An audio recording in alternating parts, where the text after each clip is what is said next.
Hi, my name is Nakul Makkad, and today I will be discussing the first of the three given topics, which is healthcare. There are evidently a myriad of problems that exist in our current healthcare system, ranging from people who do not have health insurance to people who are not insured completely.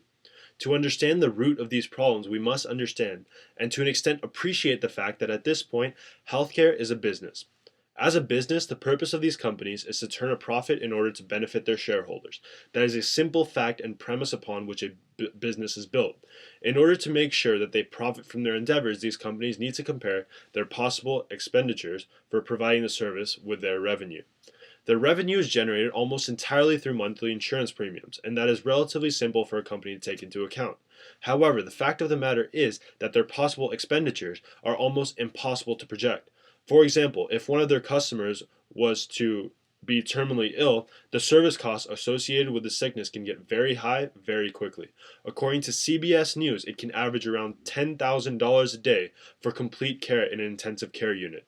One of the aforementioned problems is that many people cannot afford medical coverage through private insurers because of the high insurance premiums. However, this is only because the companies are trying to stay in a profitable range because they are a business.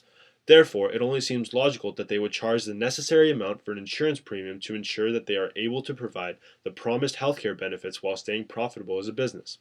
Now, because we live in a society in which complete healthcare is an understood right, we must compensate, both for those who cannot afford complete coverage and for those who cannot afford it at all. This is where the government should step in. The government should provide these basic rights for those who cannot secure it for themselves. However, this is not the issue that has been debated for so long. The true question is how to do so. Because we understand that these health insurance providers are businesses interested in making profits, the choice of how to solve this problem becomes increasingly clear, mostly because we can unmistakably decipher what will not be effective. For instance, health insurance vouchers and subsidies will be counterproductive. It would not be very efficient if the government chose to use these because it would be directly funding private firms at the expense of taxpayers. Anyway, in most cases, the $600 vouchers being proposed by the Romney-Ryan plan would not help much considering that the average family insurance policy is around $13,375 according to USA Today. Even if the voucher amount was increased, it would not help very much. Along with their elated shareholders, these companies would simply continue to rack up the profits with the added bonus of more customers. This is both unfair and illogical.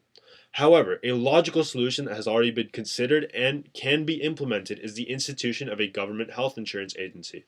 Because this insurance agency would not be concerned with their shareholders and profit, it would be able to provide complete health care to all citizens who need it at a reasonable price that would be covered by the government. It would ensure that every single citizen of this country has access to complete health care that meets a basic standard. Of course, there are many concerns with this system. Mainly, people are predicting that the quality and availability of healthcare would suffer in a nationalized system such as this one. But they must also realize that opting into this healthcare system is a choice. If one would like the luxury of a higher quality of service, they are entitled to it. If they are able to pay the insurance premium that the private insurers choose to charge, they will have no need to rely on the national healthcare system whatsoever.